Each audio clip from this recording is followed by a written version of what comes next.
Well, thank you. Thanks for putting this event together, and thank you to my fellow panelists. So I'm going to begin with a brief apology, then I'm going to ask you a question and supplement David Rothman's history a little bit, because what I want to talk about is trafficking on the cadaver side of organ transplant. I'm going to spend a little time talking about proposals to expand the use of prisoners in the U.S. and argue, as some of you worry sometimes, that ethicists won't tell you if something's wrong, that's wrong, and that, in fact, the organ procurement practices in China, which rely on cadaver prisoner sources, are wrong, and we'll tell you about some steps that I think should be taken to stop those practices. So the apology is, as soon as this session here is over, I've got to go because I have to go to the airport so I can meet my spouse. I'm here on borrowed time for Valentine's. I may be an organ donor if I don't. So those of you who might have wanted to ask a question, please come up quickly. I have to run out of here. I can't make it to the reception. The question is this: how many of you have organ donor cards? Or signed your driver's license or indicated that you want to be a donor? So a lot, many, most in fact, I guess. I do. I support organ donation. But there was a part of the history that David didn't get to tell about the origins of transplant. And it is the law that created your driver's license or your card, the Uniform Anatomical Gift Act. And if I had time, I'd sort of poll you and say, why do you think we have that law? Most people presume it's so we could get organs. And that's partly true. There was a drive back in the early 1970s to enact legislation that would allow organs to come from cadaver sources. Remember, as David pointed out, we started out with living sources, first between people who were twins, which somewhat limited the supply in a severe way, and then expanded out as we began to understand blood type and antibodies to biological relatives, and then towards strangers. And then because people really did have moral reservations about living donors, we switched over to cadaver. And it has only been in probably the past 15 years that we've seen a willingness, due to increased shortage, which really is linked up more to increased demand, to go back to living sources. But we fled living sources at one point because of moral reservations about that. Indeed, in countries that had presumed consent like France, which initiated in 1976, the total supply of organs actually did not increase with the institution of presumed consent because they gave up all living kidney transplants. So it's an interesting backdrop, but that's not what I wanted you to understand. I want you to understand the other part of the Uniform Anatomical Gift Act genesis, which was a scandal. And we in bioethics love scandals. They give us jobs, they get employment. Scandals are always good. Not good for the people who get victimized by them, but we can come in and sort of sweep up in the aftermath. So what was the scandal? In the 1960s, people needed pituitary glands. They needed to make pituitary hormone. Long before biotech and bioengineering made synthetic hormone possible, you had to extract a tiny amount of pituitary hormone from a gland. Well, there wasn't really a system in the 60s, because we didn't have organ donation, because we didn't have cadaver donation to get these pituitaries. And what the NIH, your federal agency, did just about the same time as Tuskegee was rambling along to its climax, was institute a program of the surreptitious removal of pituitary glands from dead people. And they were taken out quietly in pathology departments and sent to the NIH and then used to extract hormone. And you need a lot of them to get hormone. It was that scandal that fueled the enactment of the Uniform Anatomical Gift Act. It wasn't just to say, oh gosh, let's be able to get organs. It was to say, I want to control what happens to my body. I don't want people taking things secretly from it. It was that program that fueled the enactment of the donor card. Not so you could make a gift, but that you could be protected, that no one would take something from you without your permission. So morally speaking, the outcome of that scandal on the sort of policy that has flowed from it pretty much worldwide, even in presumed consent countries, or as I like to call them, defaulted donations, since it drives Americans crazy to think that anybody will presume their consent about anything, has been two key requirements. Voluntarism, you choose. Even in presumed consent, you can choose no, it's just a default, but you still get to choose. And altruism. Altruism because, basically for religious objections, people were nervous about putting the body into the marketplace. Catholic Church was fierce in its initial condemnations of cadaver organ donation proposals to have markets. They still remain fierce. There have been papal allocutions on this subject as recently as 3 years ago, saying if the market appears, Catholics will not be able to participate in any form of cadaver organ procurement. So there are many religious traditions that see the body as a gift. They do not want to see a price put on it. It is not to protect us against being exploited, which is the secular argument. It is a violation of divine, if you will, altruism to give us life and give us the body we have.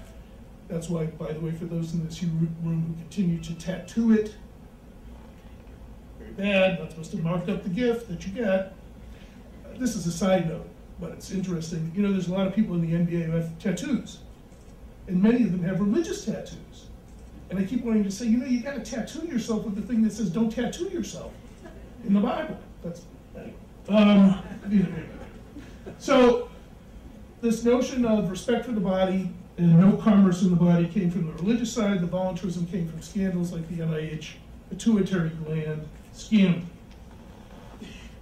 It's against that framework that we now find ourselves in a world where prisoners are a major source in many countries of cadaver organs. And some would say, for example, the World Medical Association last year said, we believe that prisoners who are detained in institutions should be eligible to donate after death if that is their wish, but additional safeguards are needed to ensure they can make an unpressured choice. And they also said in jurisdictions where the death penalty is practiced, executed prisoners should be organ and tissue donors in circumstances where it is the clear and sustained wish of the individual. Well, I think both of those statements are dangerously wrong. They encourage the belief that in the world that we're in, prisoners are going to be able to express sustained wishes about organ donation, and that they are going to be unpressured to decide to donate their organs. And we'll come to see why that is. Many people, some prisoners themselves, have argued that we should see more organ donation in the US. I just want to spend a minute, for prisoners, executed prisoners. And I want to spend a minute on that subject because I think it is a core idea, both in terms of ethics, but also in terms of medicine. There aren't many executions, by the way, in the United States. It seems like there are many, but there actually are not that many taking place. A lot of states are backing away from execution. Probably the country with the largest prisoner execution rate reported is China, which at least does 5,000 a year. Iran does about 400 a year. No other country regularly executes more than 100 people, but the highest numbers that get into the 20s are Iraq, Saudi Arabia, Yemen, and the United States. So it's not going to be a big source of organs.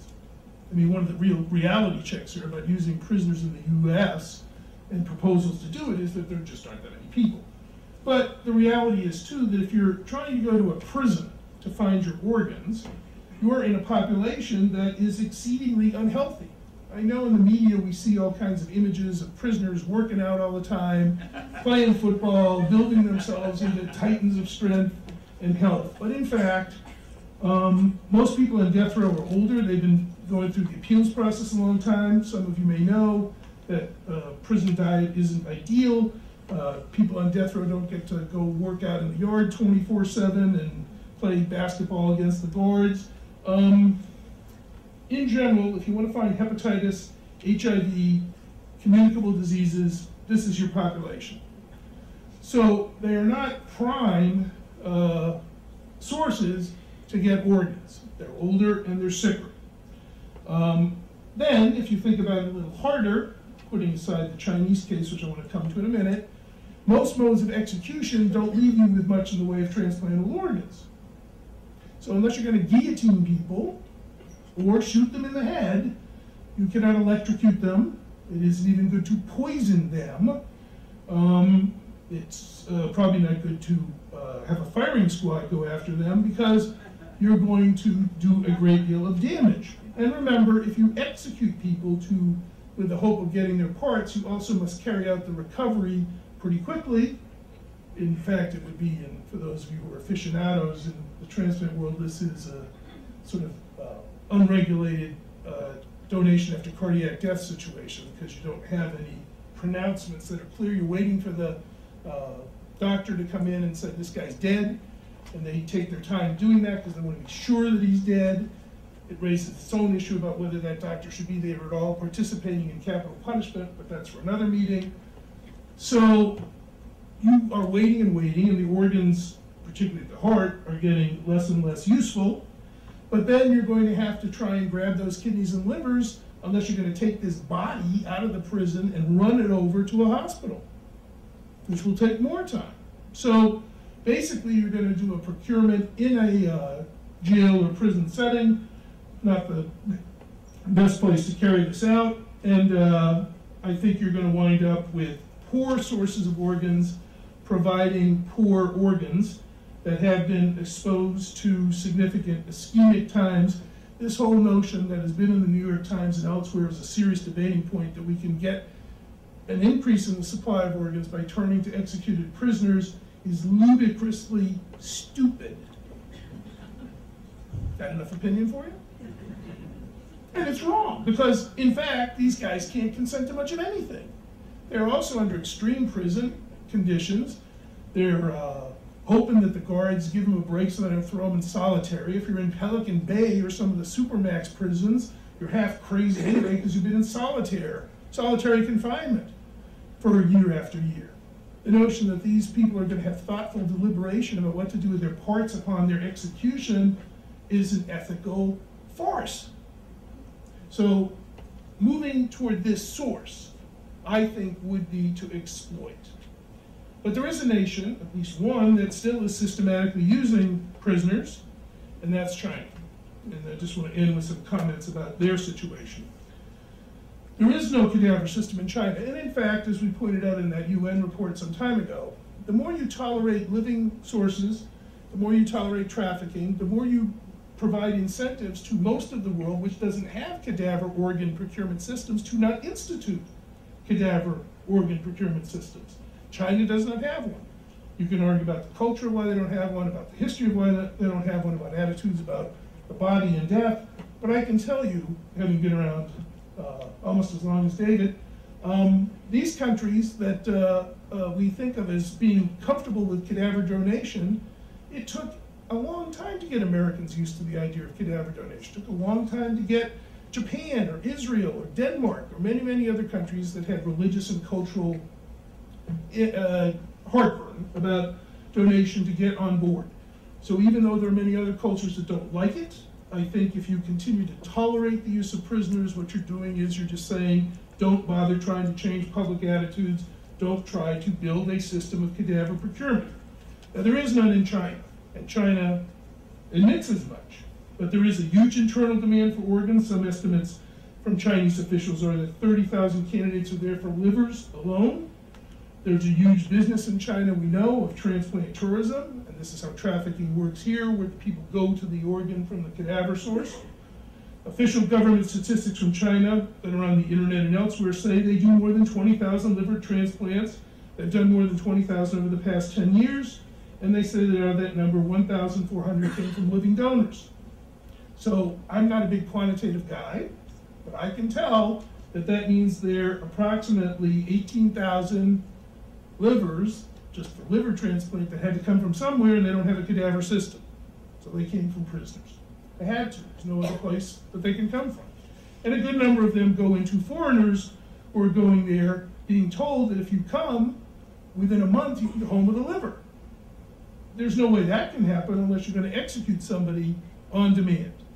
and continuous sampling of blood type and other biological markers of the prison population indicate that that's how you would be able to ensure the right matched organ for somebody who came from overseas.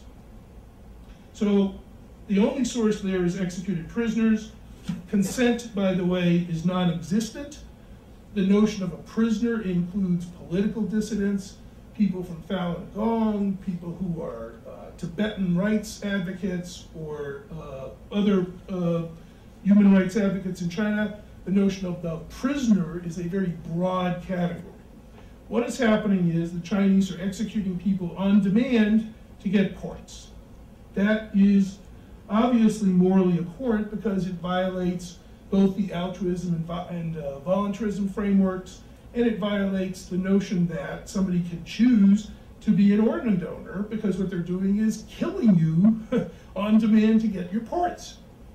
So without beating the point to death, I have tried for the past few years to draw attention to the practice and try to discourage it, by the way, only to be greeted with the idea that maybe we should try it here, which is why I tried to suggest to you that wasn't such a good idea. But there it's still a bad idea. And what I've suggested is that we institute a boycott of articles in the medical literature involving reports about transplants from China. A number of journals, the Lancet, the American Journal of Bioethics, Transplant Proceedings, Journal of Clinical Investigation, probably about 20 of them have instituted those prohibitions. We have tried very hard to make sure that, as was suggested in the previous talk, we hold, and it was in our UN report, that you better know where the organ came from if you're going to put it in. Provenance is everything, and there is a state right now in New South Wales considering legislation as we meet tonight to hold people accountable for knowing the provenance of all transplanted organs in that part of Australia, with severe penalties for being unable to document where cadaver organs come from. I think that's a great idea. And I think China is acutely alert to the criticism that has been mounted in these campaigns about the practice of killing prisoners. There are many people within China who don't want that practice to continue and would like to move toward trying to institute a cadaver system and bite the bullet and try to make the transition.